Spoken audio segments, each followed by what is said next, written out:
Shalom, damai di hati, jemaat yang diberkati oleh Tuhan. Malam hari ini kita akan memulaikan kusapa kita di saat hari ini. Dan atas nama Badan Pekerja Majelis Jemaat, mengucapkan kepada kita selamat mengikuti kusapa pada saat ini. Dan yang menjadi pemateri di saat ini, Bapak Pendeta Andrio Awui, Sarjana Teologi. Dan sebelum itu kita akan membukanya dengan doa. Dipersilakan untuk doa buka. Mari berdoa. Sungguh kami bersyukur dan berterima kasih kepadamu ya Allah Bapa kami di sorga, Allah yang kami sembah di dalam nama anak-Mu Yesus Kristus. Di sepanjang hari yang Kau sudah tuntun kami, baik kami pelayan khusus, bahkan kami jemaat-Mu, kami sudah beraktivitas. Dan juga di malam hari ini, Tuhan sudah tuntun kami semua, boleh ditibakan di tempat ini dalam kegiatan program Kusapa Jemaat Kemim Betania Teling Tingkulu. Kami hendak memulaikan akan kegiatan program ini Tuhan. Kami mohon tuntunan Roh Kudus-Mu, agar kegiatan di malam hari ini boleh terlaksana. Bagi hambanya, Pendeta Bapak Andrio Awui, Sarjana Teologi, yang akan menjadi pemateri kami di malam hari ini, Tuhan tuntun, pakai dia, urapi dia dengan Roh Kudus-Mu Tuhan, agar materi yang akan disampaikan di malam hari ini boleh kami pahami. Dan bagi kami semua, pelayan khusus dan jemaat yang akan mendengarkan, Tuhan berikan kami hikmat, agar kami boleh mengikuti kegiatan ini sampai dengan selesainya. Kegiatan Kusapa saat ini Bapa, kiranya boleh jadi di dalam nama Allah Bapa, Anak dan Roh Kudus. Amin. Pembacaan kita pada malam hari ini terdapat dalam Injil Lukas pasalnya yang ke-22 ayat 24 sampai ayat yang ke-38. Demikian firman Tuhan. Percakapan waktu perjamuan malam. Terjadilah juga pertengkaran di antara murid-murid Yesus. Siapakah yang dapat dianggap terbesar di antara mereka? Yesus berkata kepada mereka, raja-raja, bangsa-bangsa memerintah rakyat mereka, dan orang-orang yang menjalankan kuasa atas mereka disebut pelindung-pelindung. Tetapi kamu tidaklah demikian, melainkan yang terbesar di antara kamu hendaklah menjadi sebagai yang paling muda dan pemimpin sebagai pelayan. Sebab siapakah yang lebih besar, yang duduk makan atau yang melayani? Bukankah dia yang duduk makan? Tetapi aku ada di tengah-tengah kamu sebagai pelayan. Kamulah yang tetap tinggal bersama-sama dengan aku dalam segala pencobaan yang aku alami. Dan aku menentukan hak-hak kerajaan bagi kamu, sama seperti Bapakku menentukannya bagiku, bahwa kamu akan makan dan minum semeja dengan aku di dalam kerajaanku, dan kamu akan duduk di atas tahta untuk menghakimi ke-12 suku Israel. Simon, Simon, lihat, iblis telah menuntut untuk menampi kamu seperti gandum. Tetapi aku telah berdoa untuk engkau supaya imanmu jangan gugur. Dan engkau, jikalau engkau sudah insaf, kuatkanlah saudara-saudaramu. Jawab Petrus, Tuhan, aku bersedia masuk penjara dan mati bersama-sama dengan engkau.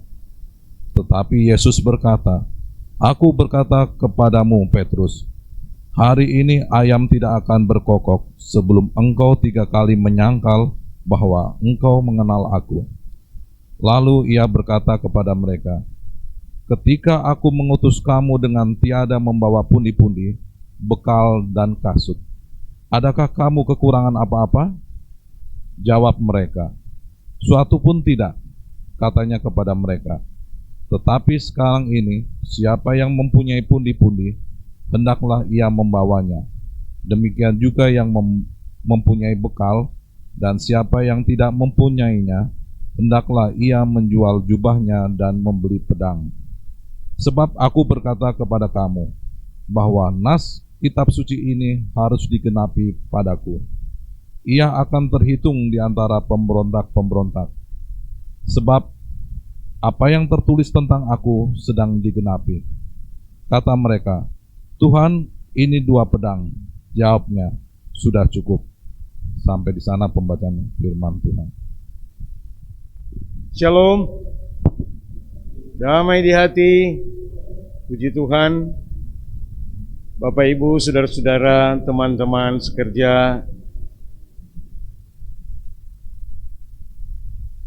perikop pembacaan kita untuk minggu yang ke-3 masa raya sengsara terambil dalam kitab Lukas, pasalnya yang ke-22, ayat yang ke-24 sampai 38. Oleh Gereja Masih Injil Minahasa diberi tema Iman jangan gugur ketika ditampi. Secara sederhana, tema ini dapat kita juga artikan, kuatkanlah iman ketika menghadapi pencobaan.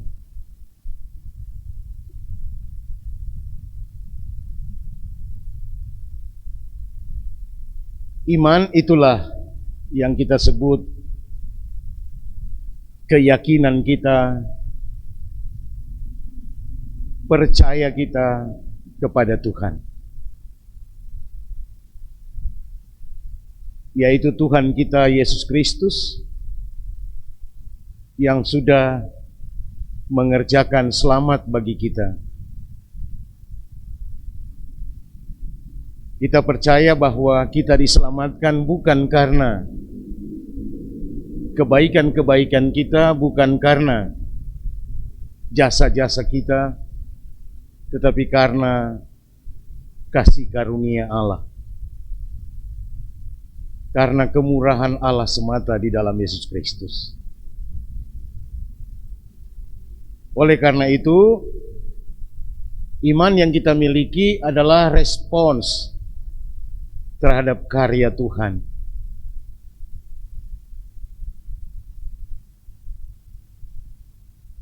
Iman itu bukan sesuatu yang statis. Iman itu sifatnya dinamis. Dia melalui proses bertumbuh. Termasuk pertumbuhan itu akan diuji dengan berbagai persoalan, termasuk yang kita sebut pencobaan.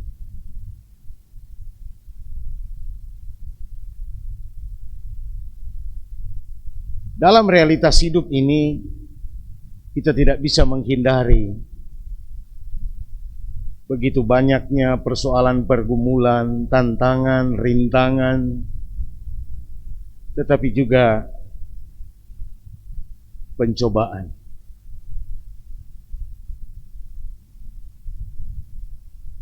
Dan karena itu tema kita mau mengangkat pesan supaya orang-orang beriman jangan gugur, jangan luntur, jangan padam imannya ketika menghadapi pencobaan. Ditampi di sini artinya dipisahkan, seperti memilih hal yang berguna dan yang tidak berguna.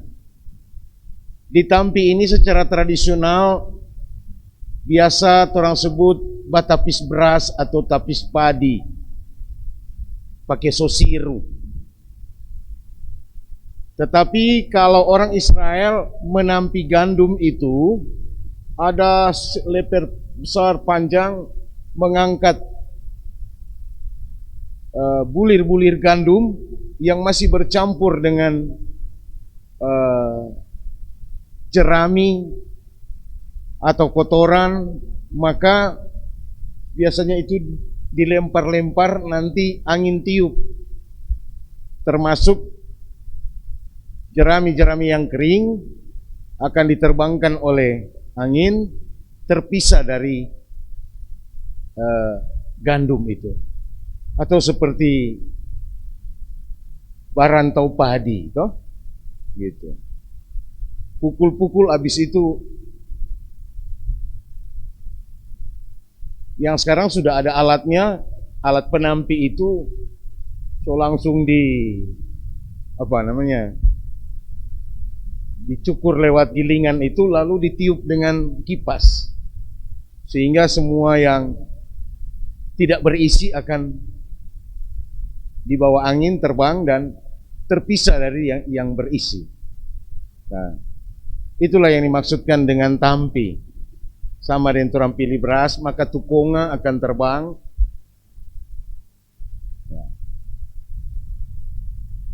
Yang akan kita teruskan dengan mau cari itu padi, mau cari itu batu atau pasir ada di situ. Itu maksudnya menampi. Ya. Intinya adalah memisahkan mana yang berguna dan yang tidak berguna, dibuang.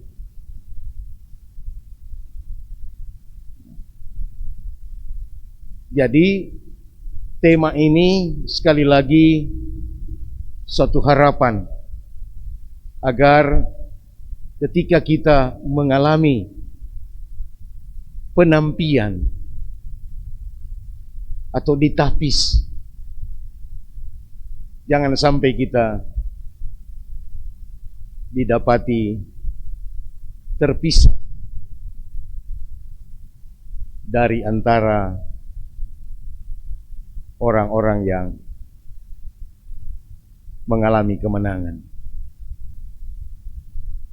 Artinya memang ketika ditampi itu ada semacam goyangan atau ya,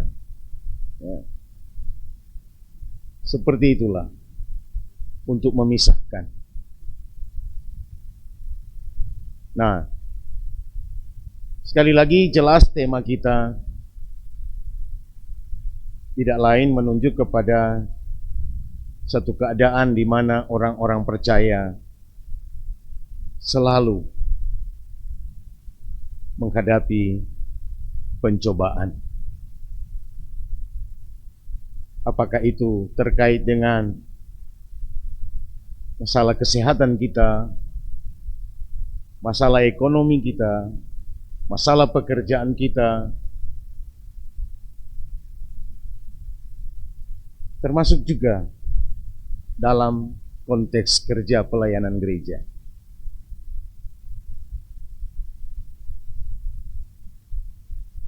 Mengapa tema ini dipilih? Karena masih banyak warga gereja kita yang belum sungguh-sungguh menaruh percaya dan harapnya kepada Tuhan ketika menghadapi pergumulan hidup. Masih banyak yang berusaha mencari jalan-jalan atau cara-cara yang lain,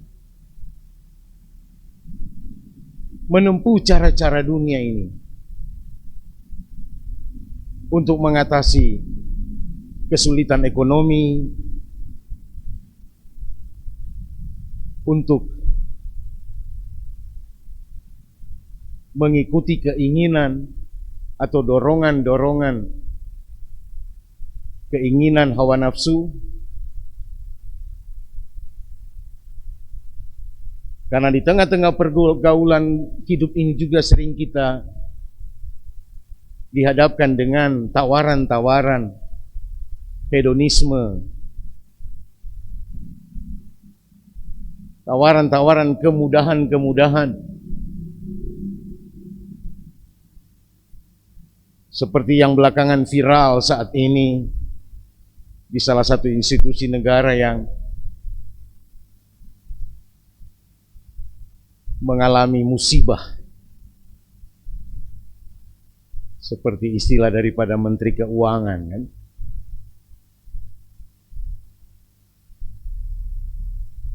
Yang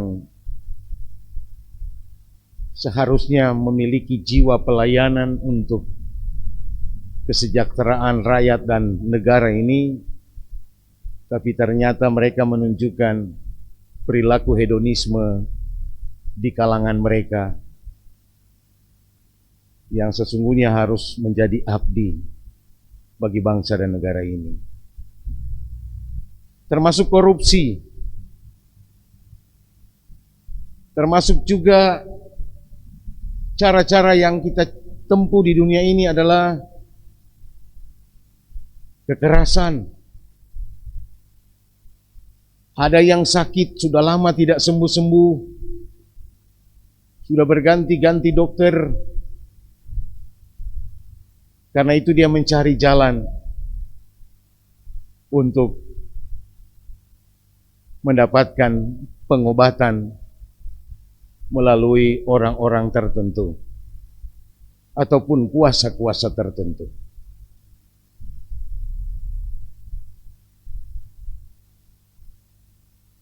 Nah, kalau sampai terjadi seperti itu, ini berarti jatuh dalam pencobaan.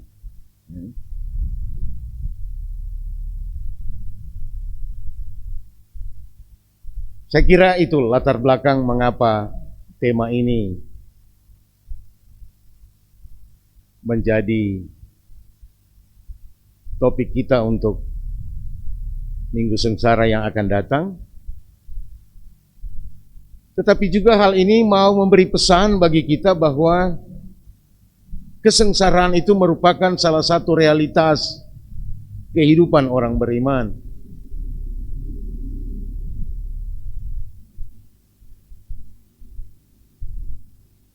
Melarikan diri dari penderitaan hanya akan menambah penderitaan yang lain.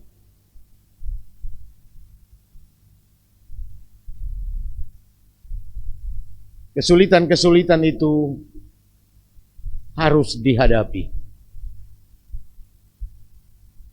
Inilah kiranya yang menjadi isi daripada tema kita. Iman jangan gugur ketika ditampi. Tema ini diambil dari salah satu ayat bacaan kita. Secara khusus di dalam ayat yang ke-31.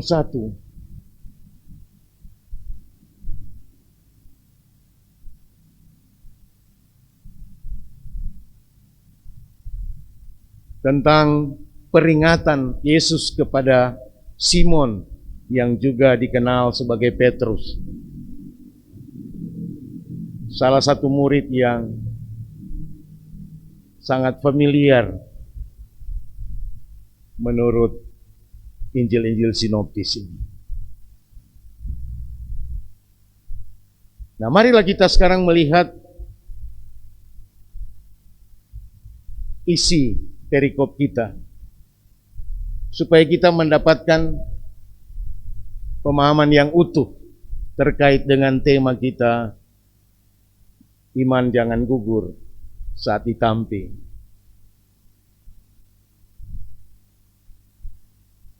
Saudara-saudara,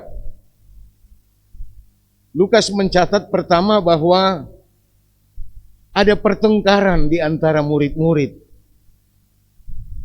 pada saat Yesus melaksanakan perjamuan malam, bahkan juga sering disebut perjamuan akhir.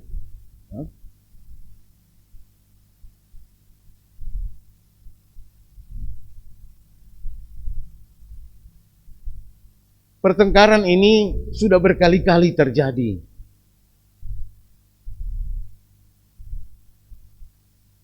Bahkan pernah Yesus mengumpamakan kepada murid-murid itu untuk menjadi seperti seorang anak kecil. Barang siapa tidak menyambut kerajaan Allah seperti seorang anak kecil, ia tidak akan masuk ke dalamnya. Pokok pertengkaran adalah siapa yang terbesar di antara para murid ini. Siapa yang terpenting, siapa yang terutama. Siapa yang pantas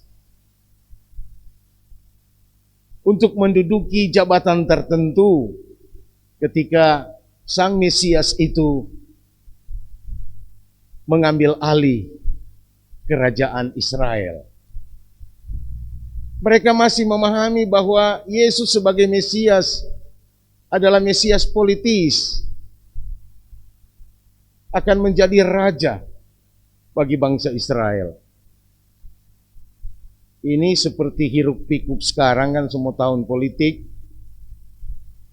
mulai muncul koalisi-koalisi, mulai ada pencalonan atau bakal calon, maka dimulailah tukar tambah, hitung-hitungan dari para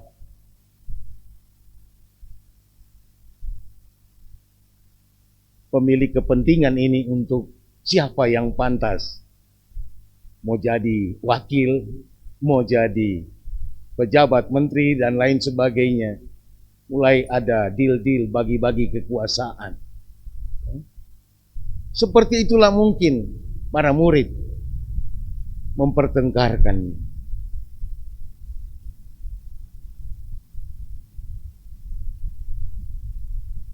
Karena itu bagian pertama bacaan kita, secara khusus ayat 24 sampai 30 itu, kita bikin judul pokok pikiran di situ, mengatasi pertengkaran para murid. Atas pertengkaran para murid ini, Yesus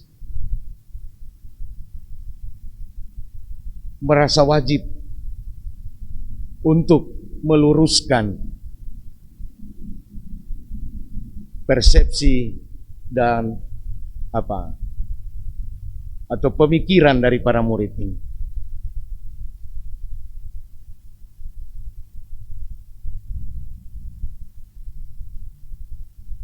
Yesus menegaskan bahwa siapa yang ingin menjadi yang terbesar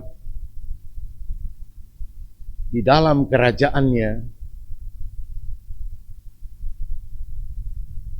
ia harus menjadi seperti yang paling muda, atau menjadi sebagai yang paling muda. Yang paling muda ini dimaksudkan juga adalah yang paling kecil.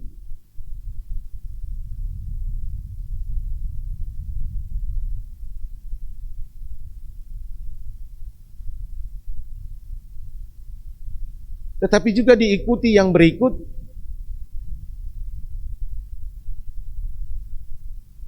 menjadi pemimpin sebagai pelayan.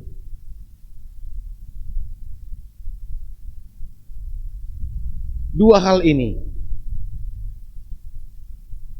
sebagai cara Yesus untuk mengubah paradigma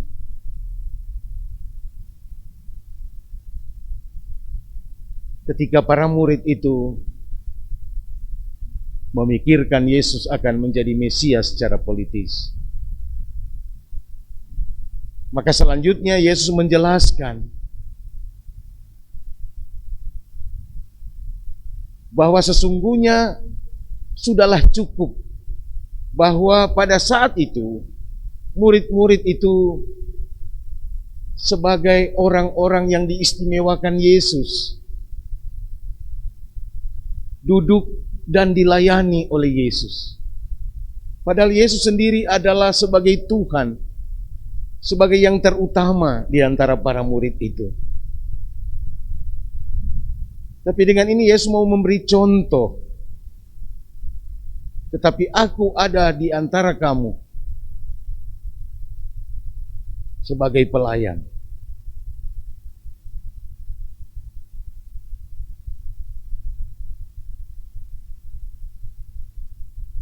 Nah, terkait dengan itulah Yesus kemudian menyampaikan sesuatu yang mengandung otoritas yang ada pada dirinya.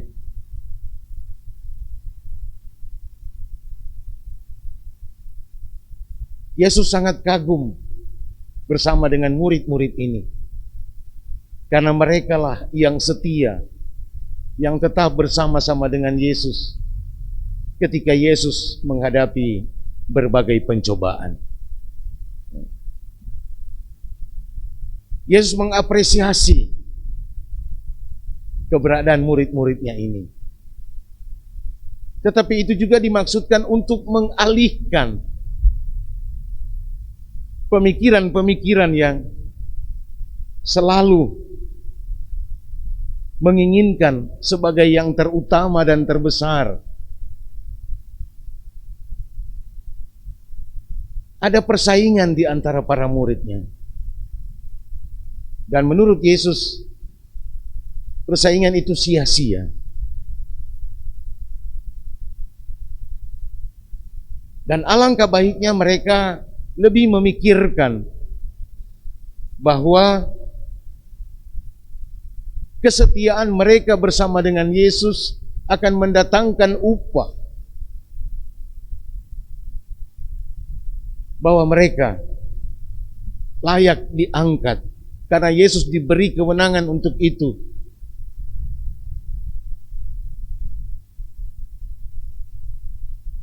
Menjadi penghuni kerajaan Allah yang kekal dan mendapatkan tanggung jawab untuk menghakimi 12 suku Israel. Menghakimi di sini bukan memisahkan antara yang benar dan yang salah. Menghakimi di sini juga bukan untuk pengertian kita seperti tata cara peradilan. Tetapi menghakimi di sini dimaksudkan adalah melayani dan mengelola.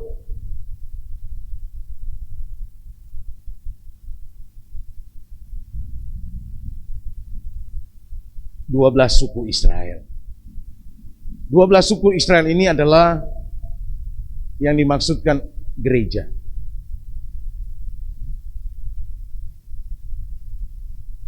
Yesus memperlihatkan ada sesuatu yang sangat istimewa yang disediakan bagi para murid ini. Karena itu Yesus bilang, ngoni ini boleh sama dengan raja-raja bangsa-bangsa. Kedudukan mereka tidak boleh sama seperti penguasa-penguasa dunia ini yang sifatnya berkuasa dan menindas.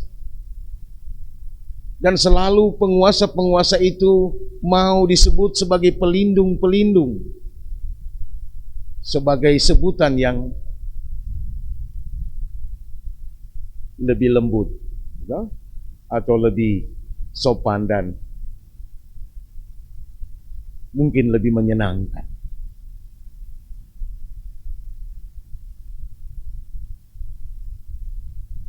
Jadi sekali lagi, bagian yang pertama itu ayat 24 sampai 30, cara Yesus mengatasi pertengkaran di antara para murid. Mengapa ada pertengkaran? Karena ada persaingan di antara murid. Kalau tidak ada persaingan, tidak mungkin ada pertengkaran, toh?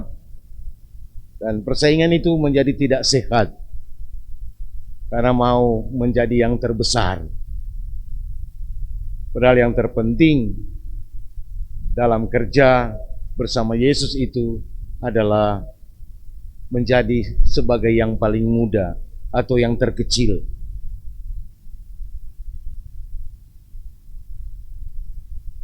Dan memiliki paradigma pemimpin sebagai pelayan. Bukan seperti pemimpin raja-raja bangsa-bangsa yang dengan kuasa mereka melakukan pemerintahan yang sesuka hati.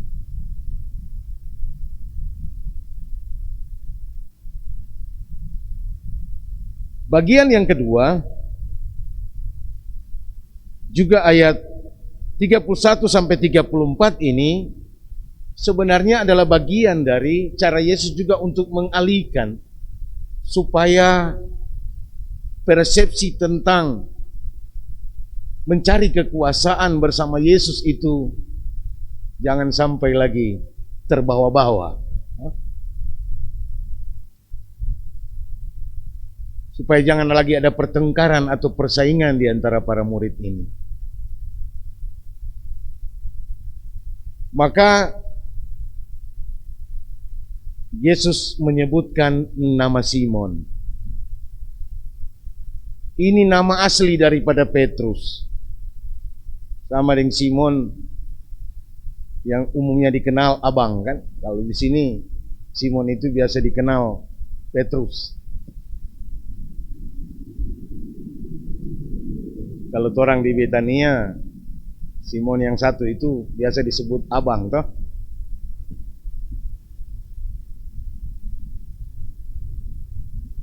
Tapi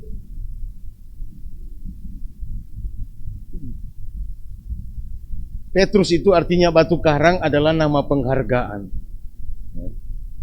Penghargaan Yesus kepada Simon. Sampai 2 kali Yesus menyebutkan nama Simon. Simon, Simon.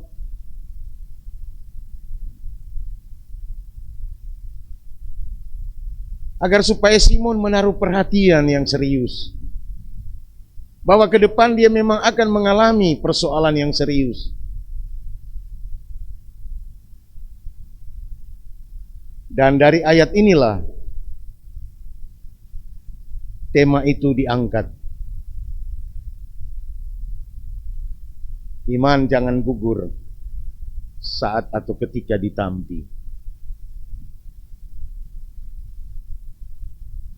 Seperti kejadian waktu Ayub menghadapi pencobaan dari iblis. Kita perhatikan kata-kata Yesus. Lihat, iblis telah menuntut saya ulangi, telah menuntut untuk menampi kamu seperti gandum.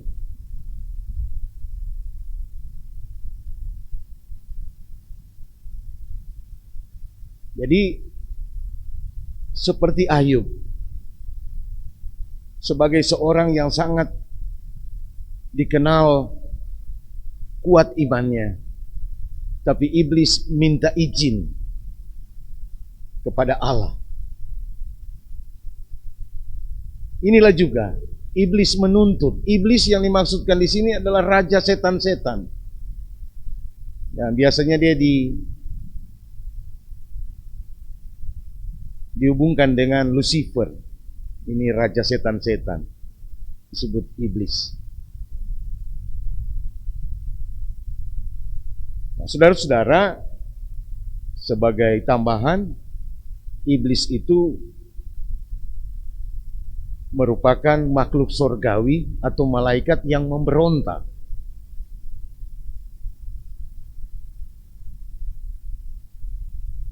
Dan karena itu iblis ini memiliki berbagai bentuk kelihayan.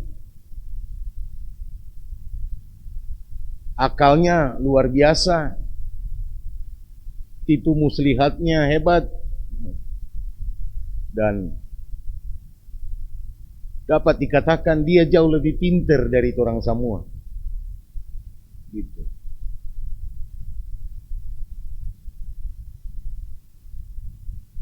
Nah, iblis sudah menuntut dan Tuhan mengizinkan iblis untuk menampi motapis Pak Simon. No?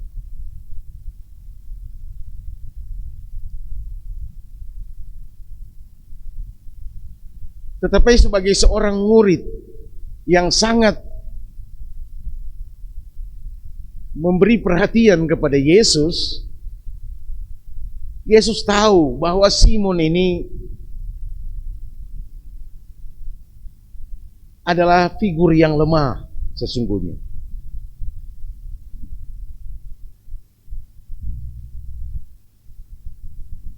Dan kembali Yesus memberikan dia perhatian yang khusus.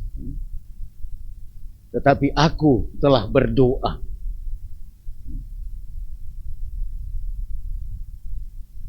Yesus mendoakan Simon supaya dia tidak gugur, ya, menghadapi pencobaan ini.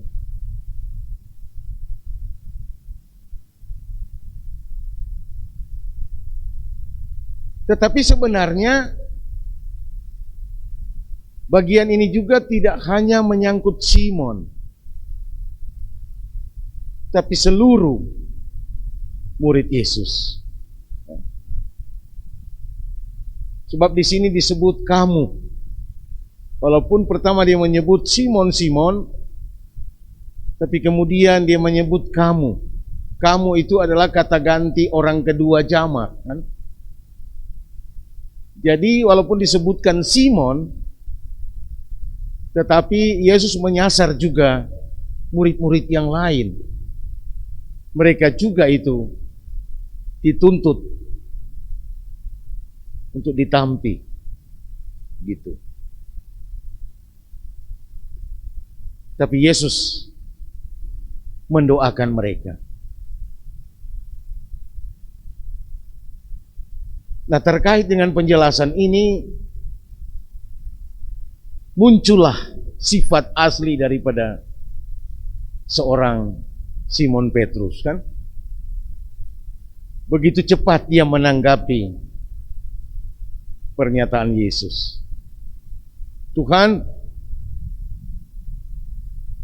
aku rela masuk penjara dan mati. Ya. Apa namanya? Sikapnya yang lugu itu, inilah yang diperlihatkan oleh Simon.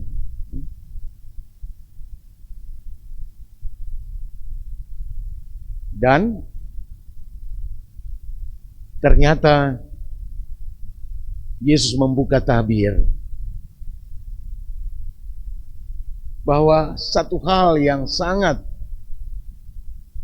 tidak dapat dihindari oleh Simon, bahwa dia pasti menyangkal Yesus, menyangkal mengenal Yesus, dan itu akan terjadi sebelum ayam berkokok 3 kali. Sebelum ayam berkokok, dia menyangkal Yesus 3 kali. Ayam berkokok itu biasa jam 4 pagi. Jadi sebelum jam 4, Simon akan menyangkal dia tidak mengenal Yesus. Dan itu memang terjadi.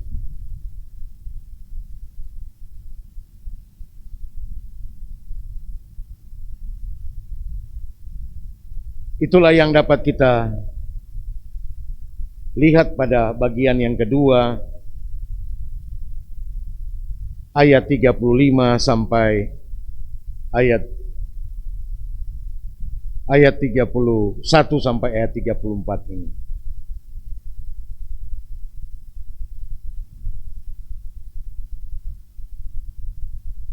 Pada ayat yang ke-35 sampai ayat 38, oh minta maaf, jadi pada ayat 31 sampai 34 kita dapatkan pokok pikiran di situ, peringatan kepada Simon dan pesan khusus kepada Simon. Pesan khusus inilah yang terlewatkan tadi.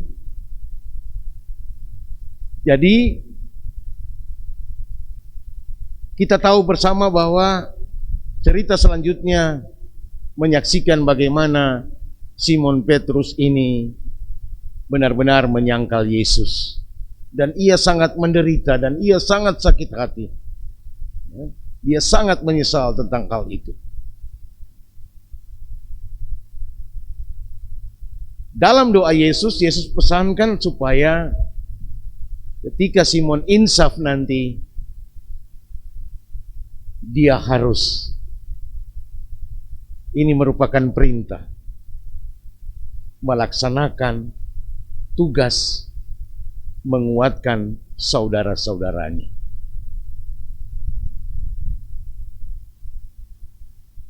Artinya di sini digambarkan sosok seorang Simon yang sangat dekat dan yang sangat lugu di hadapan Tuhan, toh bisa jatuh atau gagal melewati pencobaan. Tapi imannya tidak gugur.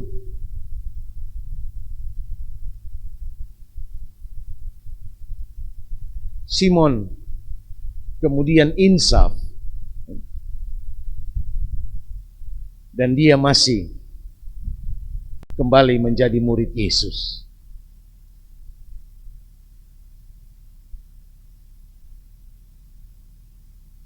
Tetapi yang terpenting di situ karena dia mendapatkan perhatian yang istimewa dari Tuhan Yesus.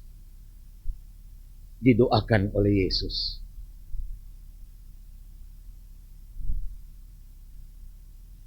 Nah, pada bagian ketiga kita bisa beri judul pokok pikiran di situ ayat 35 sampai 38, evaluasi dan observasi Yesus kepada murid-muridnya. Ini juga bagian daripada cara Yesus membuat supaya murid-murid itu melupakan kesukaan mereka untuk mempertengkarkan siapa yang terbesar.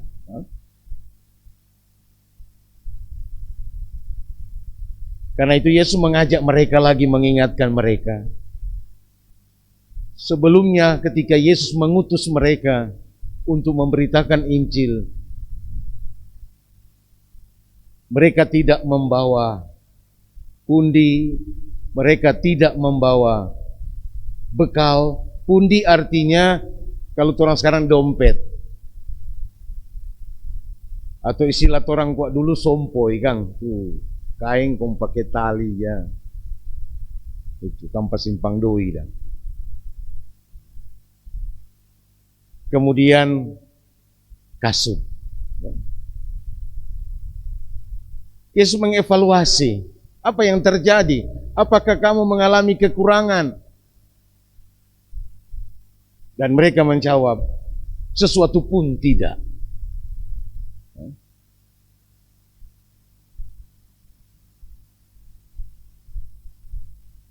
Maka terkait dengan itu, Yesus mau menegaskan sekarang, kalau kamu punya pundi, punya bekal. Bekal itu artinya perlengkapan termasuk makanan. Ada tas sedang, ada valis atau ransel. Itu tuh perbekalan. Sedangkan kasut adalah alas kaki untuk melindungi kaki.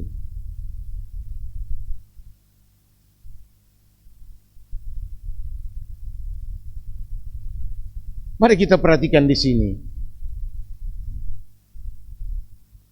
Ketika Yesus mengecek atau mengevaluasi, ternyata murid-murid itu tidak ada satu kekhawatiran apapun ketika mereka diutus secara mandiri memberitakan Injil. Mereka tidak kekurangan satu apapun. Walaupun mereka nyenak ada modal, nyenak bawa pundi, nyenak bawa perbekalan dengan kasut. Tapi sekarang mereka akan menghadapi berbagai pergumulan, pencobaan yang sangat berat, bahkan amat keras. Karena itu bagian ayat 30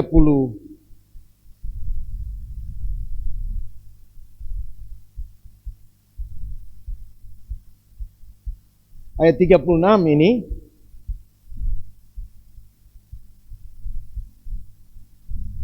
merupakan pernyataan Yesus mengandung berbagai penafsiran yang mau menegaskan sekarang ini, mulai saat itu, dorang boleh bawa dorang pe pundi, boleh bawa dorang pe perbekalan, termasuk bagi siapa yang tidak mempunyai pedang. Itu pengertian pertama. Dia boleh jual dia pe jubah ganti pedang.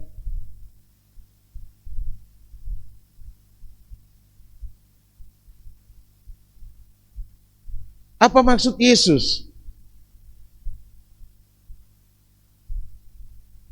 Tafsiran pertama mengatakan bahwa memang kelihatan sangat ekstrim kalau Yesus menyarankan kalau tidak punya pedang maka jual itu jubah, beli pedang. Bahwa murid-murid seolah-olah dianjurkan untuk wajib membawa pedang. Apakah ini yang dimaksudkan?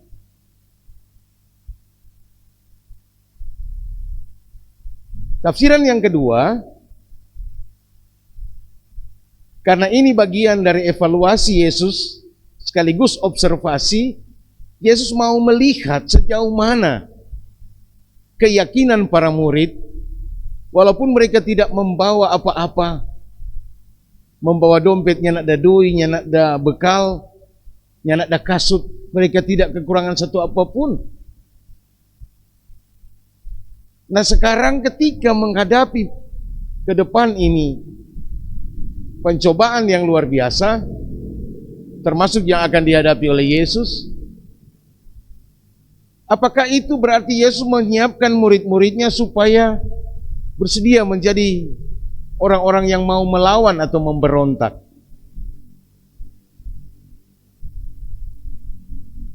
Nah, tafsiran yang kedua sebenarnya ini adalah bagian dari observasi Yesus yang mau cek, mau ingin mengetahui apakah murid-murid ini masih percaya bahwa ketika mereka tidak mengandalkan pundi, tidak mengandalkan perbekalan dan tidak mengandalkan pedang, mereka bisa melewati pencobaan dan tantangan hidup.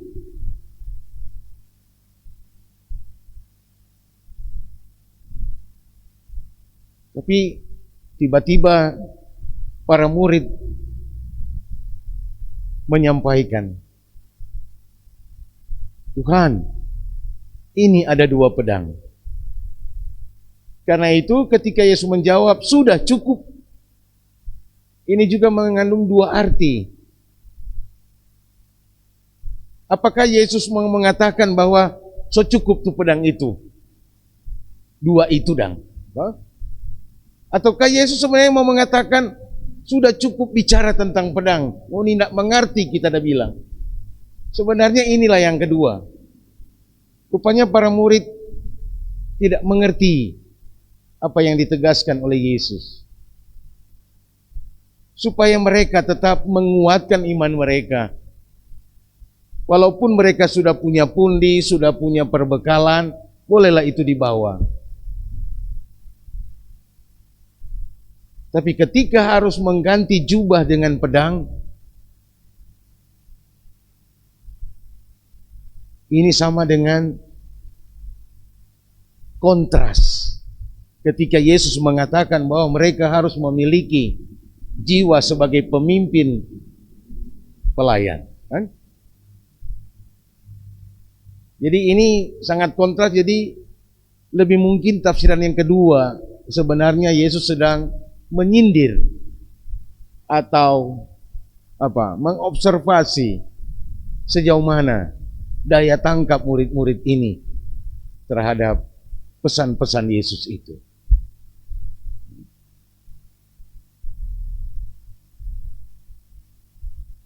Jadi sekali lagi, silakan mau pilih alternatif tafsiran yang mana sesuai teks. Benar, memang Yesus seperti mengatakan, kalau tidak ada pedang, barang siapa tidak mempunyainya, jualah jubahnya dan belilah pedang. Apakah itu yang memang disarankan Yesus? Atau yang kedua, kalau itu yang memang yang pertama itu jadi bagian dari tafsiran, maka yang kita terima, maka itu kontras dengan pengajaran Yesus yang sebelumnya, supaya murid-murid itu menjadi yang terkecil dan memiliki jiwa kepemimpinan yang melayani, bukan berkuasa. Sebab pedang itu simbol kekuasaan, simbol kekuatan. Dan selanjutnya Yesus mau menegaskan bahwa memang waktunya tidak lama lagi dan dia akan dihakimi sebagai pemberontak.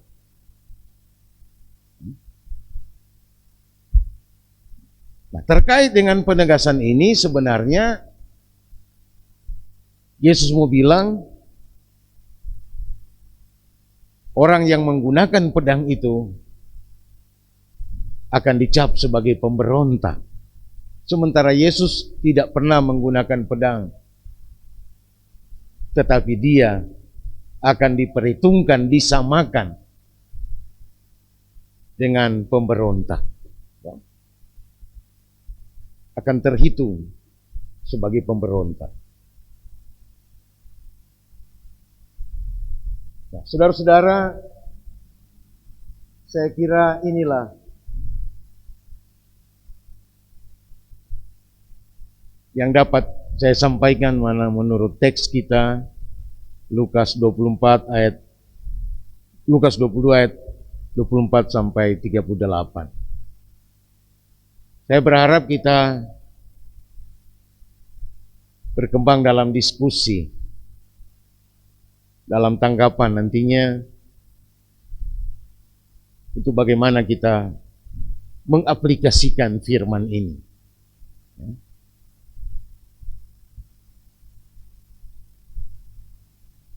Paling tidak ada 3 hal menurut pokok-pokok pikiran tadi dapat kita jumpai melalui teks ini. Mau mengatakan bahwa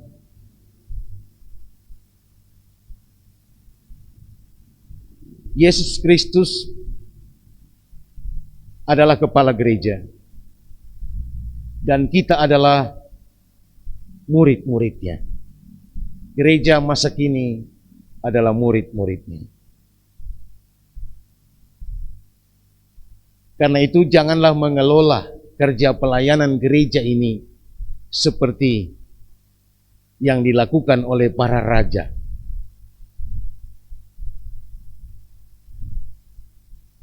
Atau penguasa-penguasa. Karena kalau itu yang terjadi, maka pertengkaran, perselisihan, permusuhan akan menjadi kenyataan sehari-hari kita.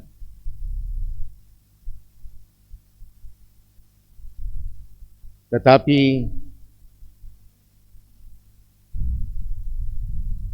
dalam hal bergereja, kita semua harus memiliki kerendahan hati. Menjadi sebagai yang terkecil, sebagai yang termuda. Pemimpin sebagai pelayan, pemimpin sebagai hamba. Bukan pemimpin sebagai tuan atau sebagai pemerintah.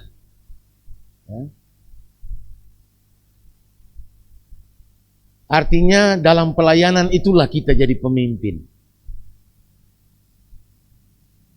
Ini sungguh sangat berbeda jauh dengan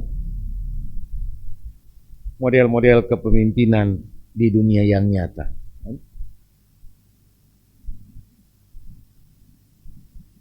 Yang berikut,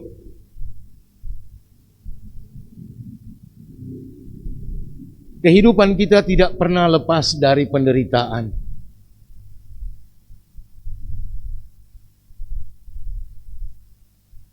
Kesulitan-kesulitan dalam berbagai aspek.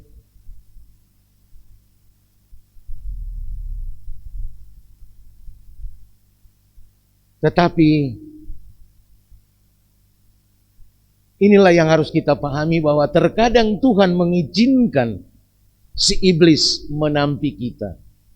Tuhan membiarkan si iblis mencobai kita.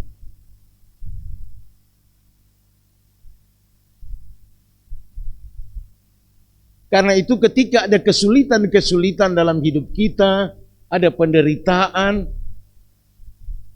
kalau itu tidak membuat kita mati, berarti itu untuk membuat kita bertambah kuat.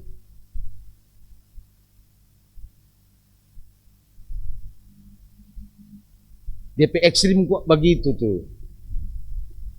Pergumulan dan penderitaan kan.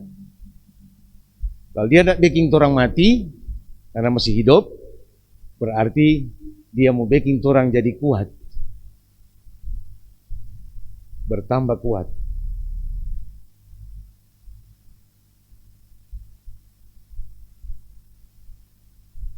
Yang berikut,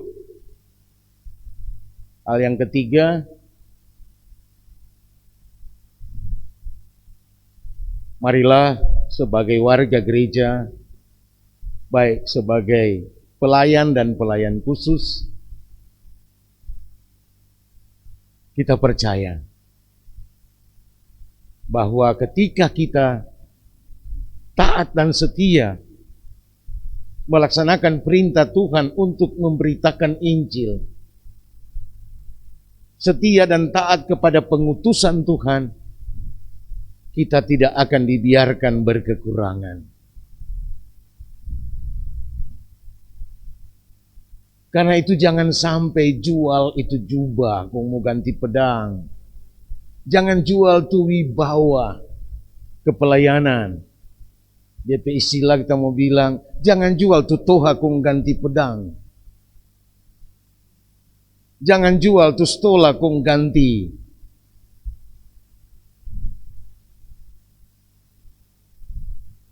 Artinya jangan tinggalkan tuh tanggung jawab. Kalau orang sudah terpanggil, terpilih dalam pelayanan, kerjakanlah dengan benar.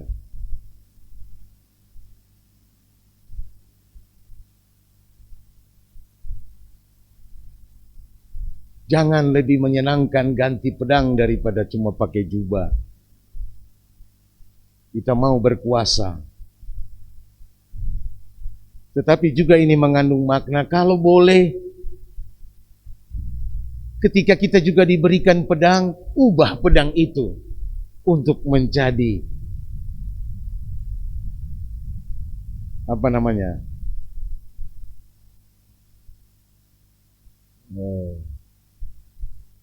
Simbol kewibawaan yang melayani. Ubah dia jadi jubah, jadi stola, jadi toha. Gitu. Jangan berubah. Itulah maksudnya. Tawaran kekuasaan, tawaran macam-macam di dunia ini begitu kuat. Orang memang perlu doi, orang perlu uang. Kalau orang bekerja, orang perlu jabatan.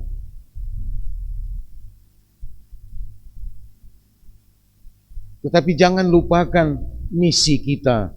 Kita diutus Tuhan di situ. Supaya dengan jabatan yang kita miliki, kita mungkin melakukan hal-hal yang melayani. Bukan ingin menjadi yang terbesar.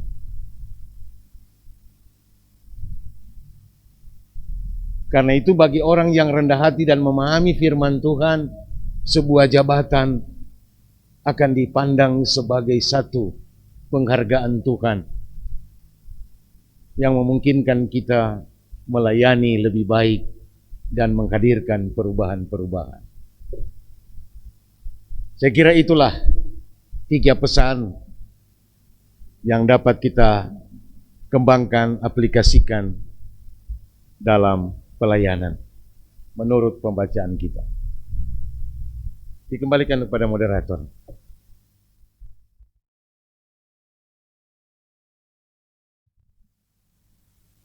Terima kasih untuk kesempatan.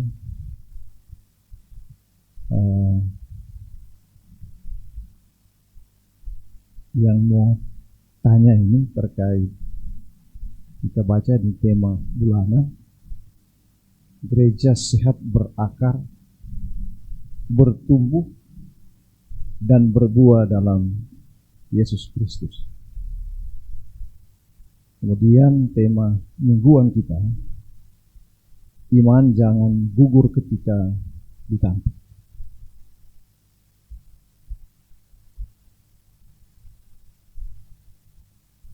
Dari tema bulanan kemudian ke tema mingguan. Fakta kita, gereja masih Injili Dunia Nasa dari waktu ke waktu jumlah jemaatnya bertambah. Sekarang mungkin ada 1000 lebih. Wilayahnya ada 100-an lebih. Ini mungkin bisa dilihat bahwa ini gereja bertumbuh. Tetapi kita mungkin harus jujur. Kalau orang lihat jumlah jemaatnya,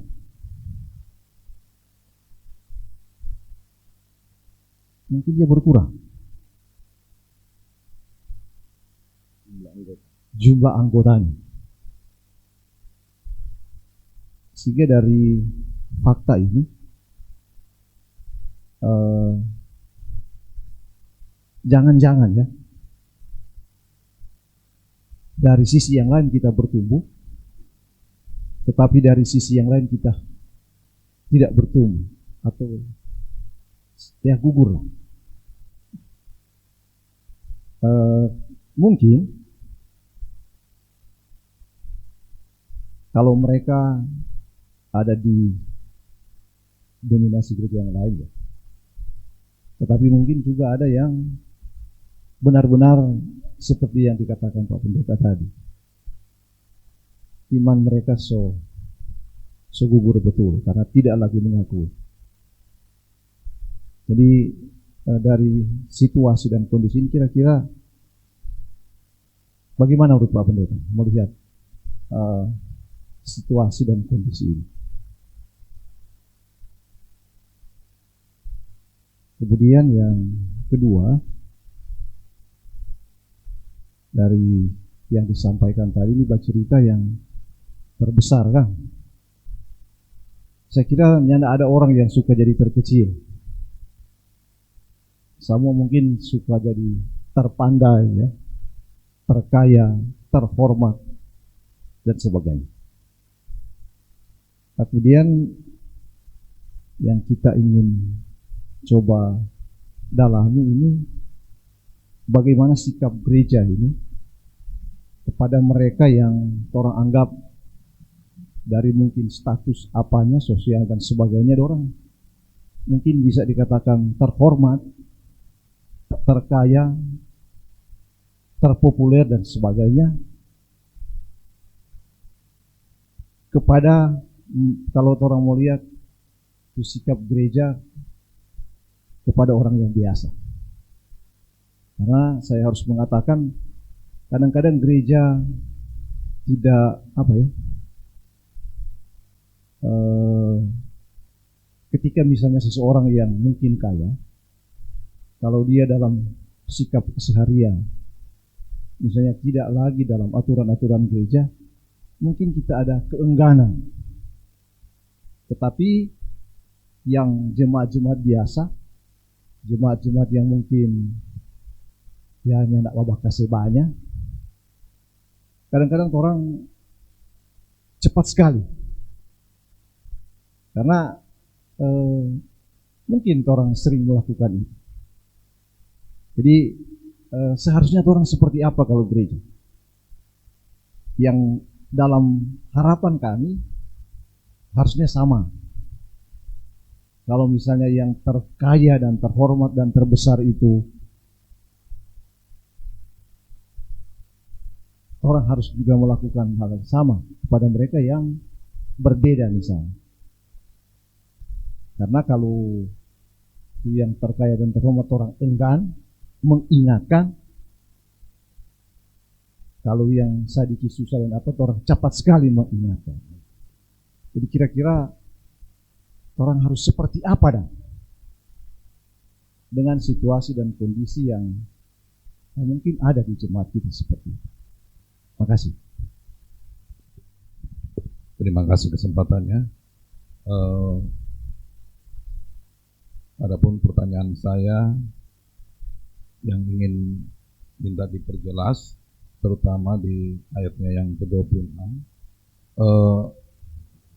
alasan apakah yang mendasari Yesus untuk mengatakan bahwa pelayan itu yang mudah dan menjadi pemimpin dan dalam pelayanan? Tadi tidak sempat diulas secara lebih mendetail, mungkin karena yang muda mungkin lebih energik atau bagaimana. Nah, itu mohon penjelasannya dari Pak Pendeta, karena yang seperti di ayat Alkitab yang saya baca itu banyak mengatakan seperti di Ayub pasal 12 ayat 12 bahwa firman Tuhan mengatakan bahwa hikmat itu banyak ada di orang yang lanjut usia. Jadi banyak hal-hal yang di firman Tuhan dikatakan bahwa orang semakin lanjut usia itu lebih berhikmat. Orang yang panjang umur juga lebih dituakan. Oleh karena itu dalam pelayanan kita ada istilah penatua yang dituakan. Nah, kenapa Tuhan Yesus tidak mengangkat dasar ini yang dituakan, tapi mesti yang muda? Apakah ada dasar histori di bangsa Israel atau bangsa Yahudi? Mungkin ada penjelasan lebih lanjut. Itu yang pertama. Yang kemudian yang kedua adalah di ayat 25 sampai 26 tentang pernyataan Yesus kepada murid-muridnya agar jangan seperti penguasa ataupun raja-raja di bumi dalam melakukan pelayanan. Bagaimana dengan sikap gereja dalam menjalankan tugas kepelayanan yang tanpa sadari kita juga ada hal-hal yang memakai ataupun menggunakan pendekatan-pendekatan kekuasaan dalam melayani, baik di tingkat jemaat ataupun kolom ataupun pelayanan lainnya. Jadi di sini dikatakan Yesus bahwa kepada murid jangan samakan pelayanan yang dilakukan terhadap murid-murid yang Tuhan Yesus ajarkan dengan para penguasa itu. Karena banyak secara realita juga masalah perilaku ataupun sikap dari pelayan itu terkadang tidak lepas dari pribadi pelayan itu.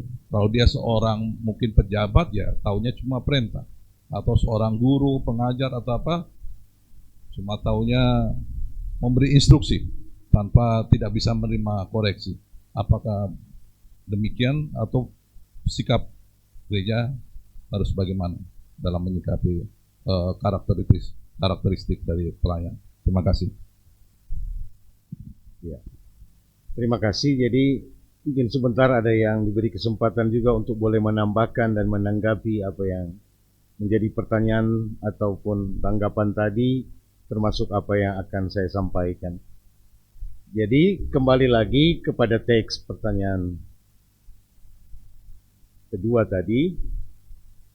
Yang dimaksudkan Yesus adalah menjadi sebagai yang termuda, yang paling muda.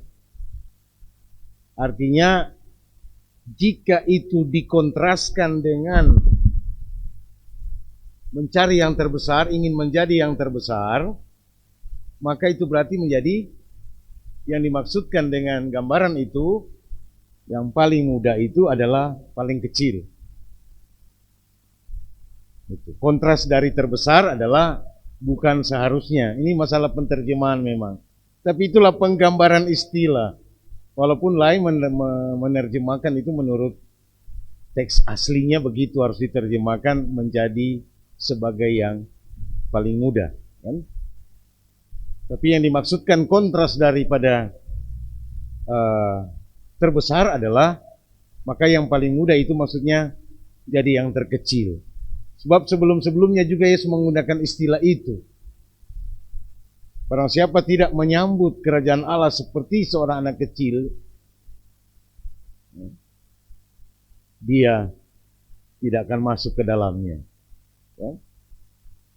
Jadi menyambut kerajaan Allah, memasuki kerajaan Allah itu seperti menjadi seorang anak kecil. Gitu? Menjadi yang terkecil. Jangan merasa, sebab ada gereja di Yerusalem itu, dia pintu memang kecil pendek. Orang mau masuk ke situ mesti, ya. Yesus juga kan pernah menggambarkan untuk masuk ke lubang jarum. Di Israel itu ada pintu gerbang di depan. Tetapi maksudnya itu kan dikelilingi tembok kota itu. Ada pintu gerbang. Di pintu gerbang itu ada pintu kecil. Kalau ada orang terlambat masuk, maka pintu itu kecil itu baru dibuka. Itu disebut lubang jarum pintu itu. Nah, Yesus mengumpamakan lebih mudah seekor unta masuk ke lubang jarum itu daripada orang yang merasa hebat, merasa kaya dan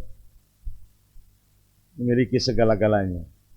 Karena dia tidak mampu untuk menjongkok ataupun mutiara, tidak mampu mengecilkan DP diri.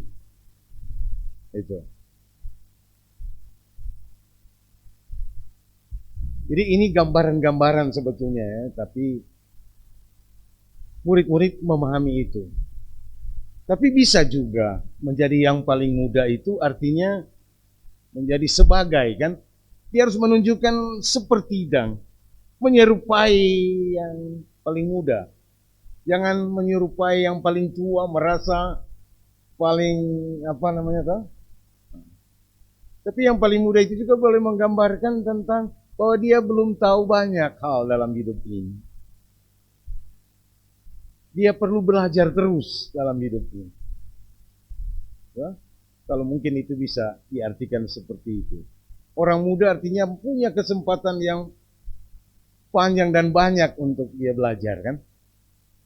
Karena itu jangan merasa diri so tahu semua dan itu. Jadi menjadi sebagai yang paling muda, menjadi sebagai yang paling tidak tahu apa-apa. Begitu. Kalau ingin siapa yang terbesar di antara kamu. Tapi menurut dunia ini yang terbesar itu ya menjadi penguasa, memerintah, menjadi penindas juga itu. Sebenarnya kata-kata di sini juga mengandung penindas. Kalau orang baca bahasa Indonesia sehari-hari. Ya. Terjemahannya sangat radikal. Memang Itulah cara mungkin yang lebih mudah, Kang, memerintah, menggunakan pedang, menggunakan sistem hukum dan lain sebagainya. Tapi menurut Yesus yang harus diubah oleh dunia ini adalah miliki karakter melayani. Pemimpin sebagai pelayan, pemimpin sebagai hamba. Hamba itu artinya dia taat, dia tidak pernah membantah atau menolak apa yang harus menjadi tugas tanggung jawabnya. Itu pemimpin sebagai pelayan.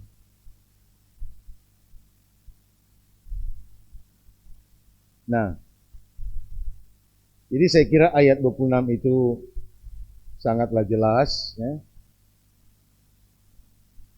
Walaupun memang kita menghadapi kenyataan-kenyataan sekarang ini. Karena itulah bagian ini harus kita suarakan lagi, harus kita benahi lagi. Kalau ada di dalam kerja pelayanan kita perilaku-perilaku seperti raja-raja bangsa-bangsa.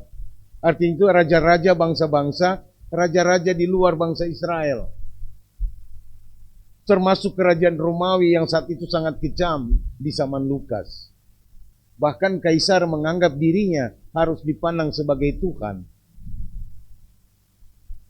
Harus disembah. Ya. Jadi menghadapi konteks pada saat itu Lukas mau memberi penguatan supaya orang Kristen jangan menyembah kaisar sebagai Tuhan. Ya. Dan dia akan menggunakan DP kekuasaan untuk justru menindas. Karena itu para penguasa lebih senang saat itu disebut sebagai pelindung-pelindung. Seolah-olah mereka melindungi rakyat. Tapi orang ini boleh jadi pelindung. Yang melindungi kita adalah Tuhan. Orang ini cuma melaksanakan kerja, mengelola pelayanan.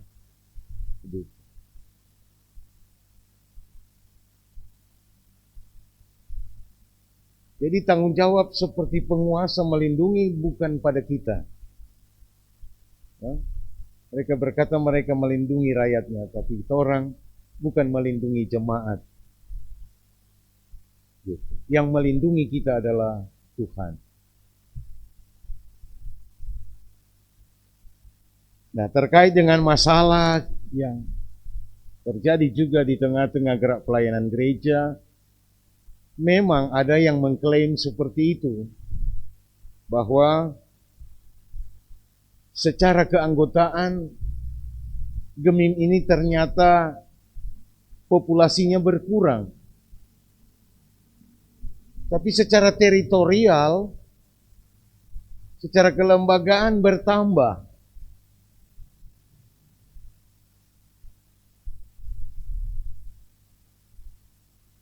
Dan saya tidak tahu apakah ini pernah dirilis oleh Gemim untuk membuktikan itu. Memang di tahun 2000-an kita ada kurang lebih 860.000 jiwa. Ya, 860.000 jiwa. Hampir 1 juta lah. Ya. Tapi belakangan soalnya nak sampai 800. Seperti itu kita dengar, tapi belum ada rilis resmi. Ada yang mengklaim memang begitu, teritorial kita bertambah tapi keanggotaan kita berkurang. Ya. Bisa saja karena populasi kelahiran anggota warga Gemim itu yang semakin mengecil. Dulu anak sampai 12, sekarang kurang ya 1-2 kan. Atau yang kedua, ada yang bermigrasi, berpindah. Apakah berpindah lokasi di luar daerah atau berpindah ke denominasi lain atau gereja lain. Ini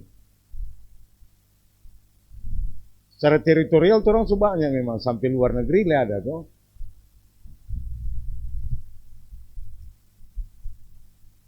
Maka terkait dengan itu ini memang mengandung kritik supaya kenyataan-kenyataan migrasi ke denominasi atau gereja lain ini memberikan refleksi bagi gereja kita supaya meningkatkan mutu pelayanan.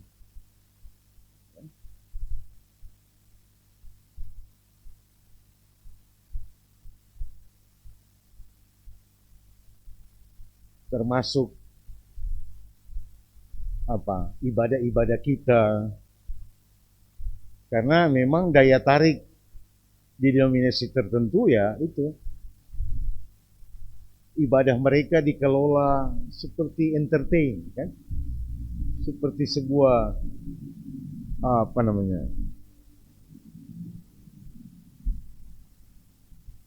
jadi betul-betul dipersiapkan gitu. Harus kita akui itu.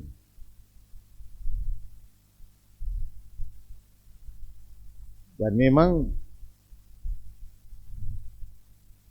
saya juga melihat ada anggota jemaat yang menganggap bergereja itu berarti mencari yang menyenangkan. Ya. Memang betul, siapa kok suka mau menderita. Kan? Tapi apakah ketika mereka ke sana mereka tidak pernah lagi mengalami pergumulan atau persoalan? Justru orang yang ingin menjadi terbesar seperti Simon ini. Karena Yesus bilang, Simon, Simon. Jadi ketika mereka ingin menjadi terbesar juga itu sudah dalam proses mereka sedang ditampi. Mereka kan ingin menjadi terbesar secara politis. Tidak salah ingin menempatkan diri dalam dunia politik. Tapi jangan sampai kehilangan jati diri, integritas. Harus menjadi sebagai yang paling muda dan pemimpin sebagai pelayan. Gitu.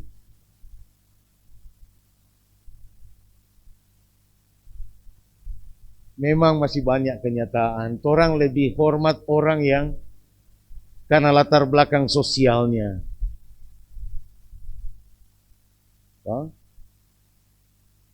Apalagi dikenal. Terkadang enggan untuk kita melakukan sesuatu yang objektif, memberi teguran ataupun kritik.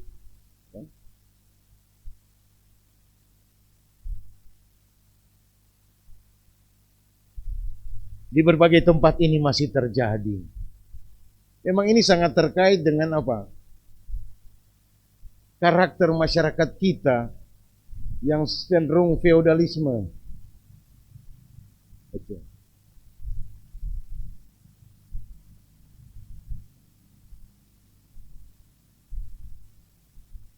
Dan karena itu saya kira pertanyaan Penatuahen ya itu juga sudah merupakan pernyataan kan. Biar orang punya status sosial yang lebih dari yang lain, jangan menganggap kita harus diutamakan. Jangan menganggap kita segala-galanya sebagai yang terbesar kan. Gitu. Tapi kalau gereja tidak memperhatikan justru mereka yang lemah dan tertindas ataupun ini celaka. Karena itu saya kira maksud dari Penatuahen supaya marilah utamakanlah mereka yang lemah, menderita, berkekurangan dan lain sebagainya. Orang-orang yang termarginal. Itulah mata kita harus tertuju ke sana. Harus lebih tajam melihat hal itu.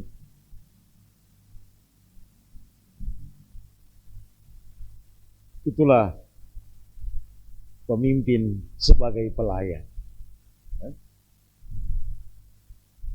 Lebih memperhatikan yang lemah. Tapi yang merasa dirinya besar, kalau boleh, jadilah seperti yang paling muda. Sehingga tidak menimbulkan kecemburuan sosial di tengah-tengah persekutuan kita. Sehingga semua merasa dihargai sama kedudukannya. Ya? Karena orang memang sama di hadapan Tuhan. Ya?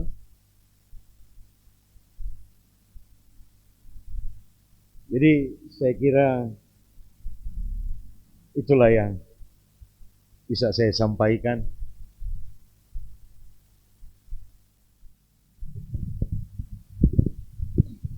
Terima kasih kesempatan yang diberikan.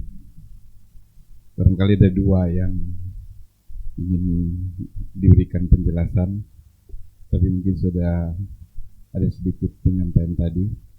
Tema bulanan gereja sehat berakar, bertumbuh dan berbuah dalam Yesus Kristus.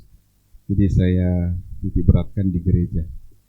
Tetapi ada pernyataan di pemilihan tema, iman kepada Tuhan tidak statis melainkan harus berakar, bertumbuh dan berbuah. Yang benar ini yang mana?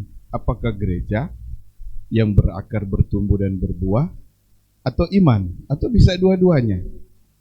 Itu yang pertama. Kemudian yang kedua, tadi sudah dijelaskan bahwa gereja berakar, bertumbuh dan berbuah. Berakar oke. Bertumbuh oke. Barangkali dia sudah bertumbuh dengan kekuatan 1059 gereja yang sudah ada, mungkin lebih lagi. Bahkan dia sudah bertumbuh sampai di luar negeri. Dia bertumbuh sampai di luar minasa pelayanan kita. Tetapi yang persoalannya ini adalah yang berbuah. Dari segi kuantitas, dari segi kualitas, apakah iya sudah berbuah yang kita harapkan? Tadi Pak Pendeta sudah sampaikan bahwa secara kuantitas, secara kuantitas kita sudah 1000 lebih jemaat. Yang persoalannya ini ada kualitasnya. Yang persoalan adalah kualitas iman kita semua. Sehingga kata berbuah ini yang disampaikan gereja berakar, bertumbuh, berbuah, iman juga harus berakar, bertumbuh, berbuah. Apakah sudah dirasakan, sudah dibuat sehingga ini bisa berbuah? Karena persoalannya seperti itu. Kalau benar-benar dia berkualitas, benar-benar dia berhasilkan dengan jumlah yang banyak. Tadi disinggung bahwa gereja bertumbuh lebih banyak, tetapi anggota jemaatnya justru berkurang. Nah, apakah ini yang disebut berbuah? Kemudian yang terakhir, iman yang menjadi tema kita di minggu yang berjalan ini. Iman jangan gugur ketika ditampil. Artinya iman jangan gugur ketika diayak, dipisahkan. Apakah seperti itu? Iman kita harus diayak atau iman kita harus dipisahkan? Saya kira demikian, terima kasih.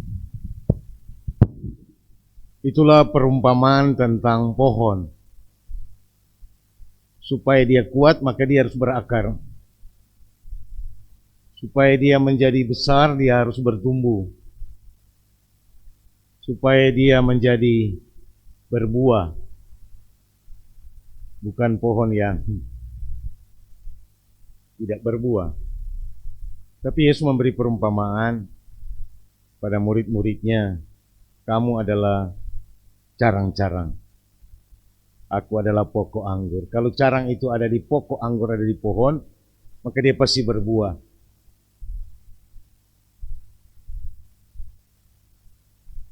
Yang jadi persoalan kita adalah apakah kita memang masih secara menyeluruh warga Gemim ini menyadari dia hidup dari pokok anggur, atau dia tidak merasa perlu dengan pokok anggur. Sehingga biar juga kita carang tak bisa dari pohon, padahal dia mau kering kan? Seperti itu. Nah, jadi gambaran tentang berakar, bertumbuh dan berbuah itu adalah gambaran kualitas, bukan kuantitas. Gitu. Buah entah dia hasil banyak itu kok baru kuantitas.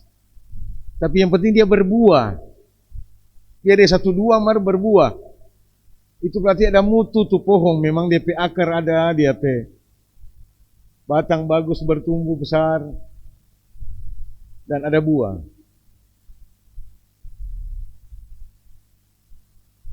Karena itu bagi saya secara pribadi Gemim itu sudah berbuah.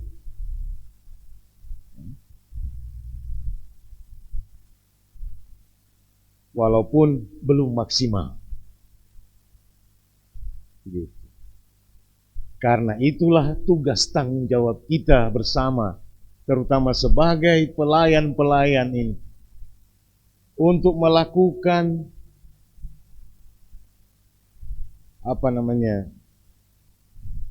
refleksi, kontemplasi, evaluasi, koreksi. Itulah tugas gereja setiap waktu terhadap keadaan-keadaan yang mungkin menghambat dia untuk berbuah yang lebih banyak. Gitu.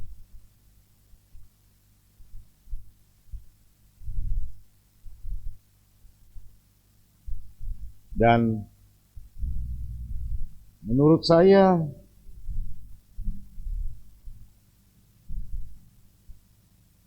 yang dimaksudkan dengan iman itu ya iman gereja. Gereja itu bukanlah gedungnya tapi orangnya, kan? Orang per orang. Jadi seperti halnya Petrus. Petrus itu mengalami pertumbuhan secara perlahan.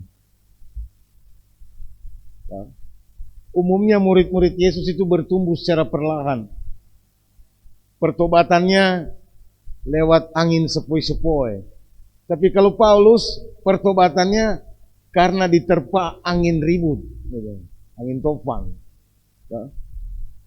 Seolah-olah bukan kerja Roh Kudus kalau pelang-pelang. Seolah-olah kerja Roh Kudus itu selalu drastis, secepat kilat. Tidak. Semua itu cara Roh Kudus bekerja. Nah, gereja bukan hanya menghasilkan buah-buah dalam hal seperti pohon mangga menghasilkan buah mangga, tapi buah-buah yang harus dihasilkan oleh gereja itu adalah buah-buah roh. Kasih, sukacita, damai sejahtera, kelemah lembutan.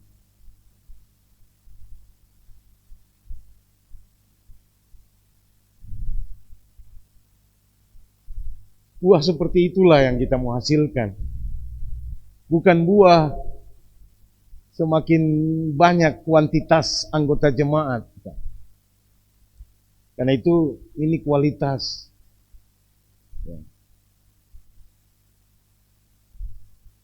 Kualitas itu terutama ditentukan juga ketika dia ditampi. Sama dengan Ayub, dia juga ditampi. Jadi ketika Yesus mengatakan iblis telah menuntut, artinya Tuhan sudah memberi izin kepada iblis untuk menuntut, untuk menampi Petrus. Jadi demikian juga hal itu terjadi kepada Ayub. Dia diizinkan, iblis ini diizinkan Tuhan untuk mengobok-obok Ayub.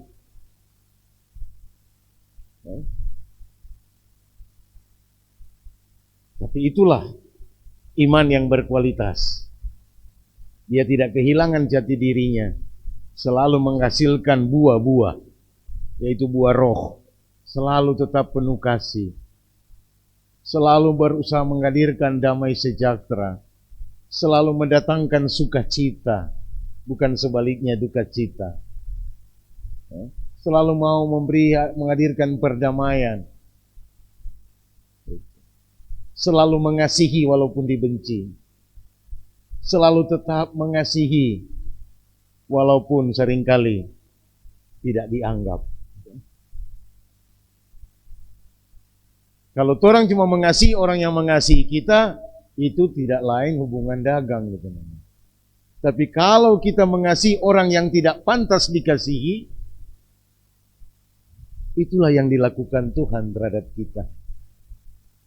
Karena orang pedosa luar biasa, tapi Tuhan mengasihi kita. Walaupun Simon Petrus ini menyangkal, tapi dia tetap dikasihani oleh Tuhan. Dan karena itu kepadanya diberikan pesan penting, Simon, kalau ngana so insaf, jadikan itu pelajaran waktu ngana hadapi pergumulan. Dia kan sampai menangis luar biasa, menyesal sekali dia.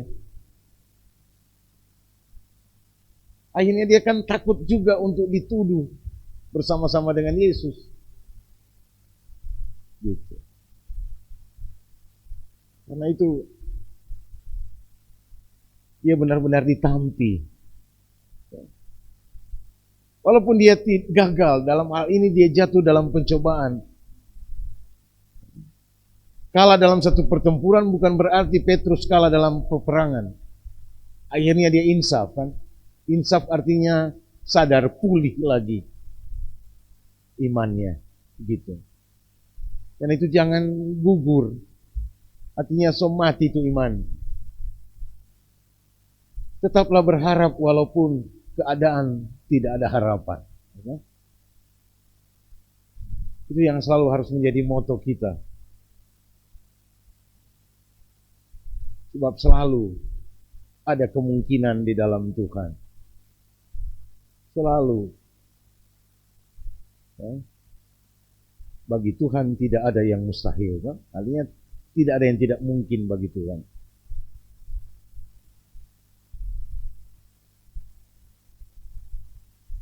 Jadi itu.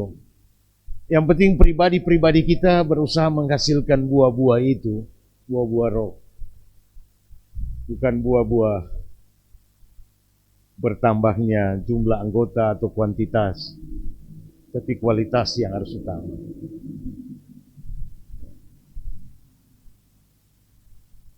Jadi saya kira itu yang dapat saya berikan sebagai jawaban yang jadi pertanyaan-pertanyaan terakhir tadi. Masuk pada, kita akan tutup dan kita akan masuk pada apakah ada closing statement dari pembawa materi. Kita akan tutup tanya jawab ini, kita akan kembalikan kepada pembawa acara. Saat ini kita masuk dalam doa tutup, dan doa tutup akan dibawakan oleh Ibu Penatua Daisy Rantung. Dipersilahkan.